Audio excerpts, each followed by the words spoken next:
चोपडा तालुक्यात गारपिटीचा फटका, शेतातील टरबूज फेकण्याची वेळ। चोपडा तालुक्यात 27 जानेवारी रोजी वादळी वाऱ्यासह पाऊस व गारपीट झाल्याने तालुक्यातील शेतातील पिकांचे मोठ्या प्रमाणात नुकसान झालं आहे। शेतकऱ्यांच्या तोंडाशी आलेला घास हा अवकाळी पाऊस आणि गारपिटीने हिरावून घेतला आहे। अनेक ठिकाणी शेतातील उभे पिके आडवी झाली आहेत। जिल्ह्यातील 3 कॅबिनेट मंत्री आणि 1 केंद्रीय राज्यमंत्री असतानाही शेतकऱ्यांच्या शेताच्या बांधावर जाऊन सांत्वन करण्यासाठी कोणीही फिरकलं नसल्याची भावना शेतकऱ्यांमध्ये आहे। पपई, केळी आणि टरबूज या फळांना गारांचा जोरदार फटका बसला असून फळांवर अक्षरशः डाग उमटले आहेत। टरबूज पीक काढणीस अवघे 8 ते 10 दिवस बाकी असताना चांगला भाव मिळेल आणि चांगले उत्पन्न येईल अशी अपेक्षा शेतकऱ्यांना होती।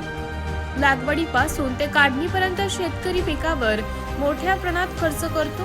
उत्पन्न मिळाल्यानंतर त्यातून कर्ज आणि उधारीची परतफेड केली जाते। मात्र यंदा अवकाळी पावसाने आणि गारपिटीने येणारे संपूर्ण पीक वाया गेल्याने शेतकरी प्रशासनाच्या मदतीकडे आशेने पाहत आहेत।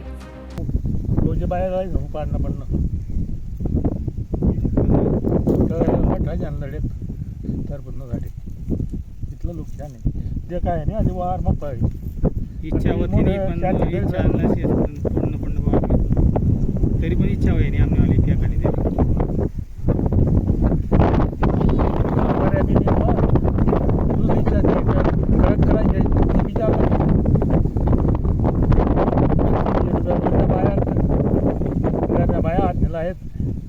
नुकसान नाही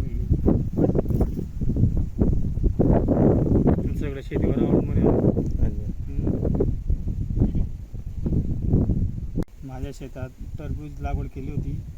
क्षेत्र 2 एकर होतं। त्याच्यात गारपीट आणि वादळी पाऊस पाणी वारा असल्यामुळे सगळं शेताचं नुकसान झालं। जे पीक होतं ते जर नुसतं नाबूद झालं पाण्यामुळे किंवा गारपीटमुळे।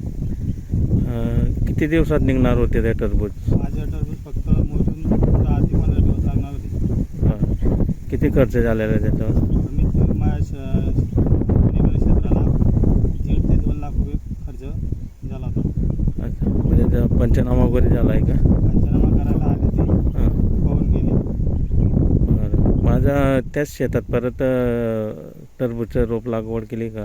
हो, आता पर्याय दुसरा नव्हता म्हणून आम्ही नवीन रोप आणलं आणि ते बीजरोपण केलं। अच्छा, तर 1 ते 1.5 लाखाचं नुकसान झालेलं आहे। हो हो, तर शासनाकडनं काय अपेक्षा आपली?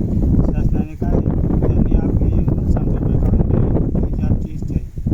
अच्छा, जास्त म्हणजे जेवढा खर्च लागलेला तेवढा त्यांनी मोबदला म्हणून त्यांनी नुकसान भरपाई द्यावी म्हणजे शेतकरी कुठेतरी अडचणीतून बाहेर निघेल आणि सगळं उचलचे भाड्याचे शेती असं। अच्छा, व्यापारी पण औषधी बियाणे उधार मागावे लागतात। संपूर्ण उधार खर्च उधारीचे आणि त्याच्यात हे गारपीट अकस्मात नुकसान झालं। जर नुकसान झालं नसतं दादा तर किती उत्पन्न आलं असतं आपल्याला? मला नुकसान जर नाही झालं असतं तर कमीत कमी 3 ते 4 लाख रुपये प्रॉफिट राहिलं असतं। आता ते प्रॉफिटने पण 1 ते 1.5 लाख निघून गेलं। काय नाव दादा? माझे नाव सुनील चरणपुडी, राहणार विरवाडा, तालुका चोपडा, जिल्हा जळगाव। लोकनायक न्यूज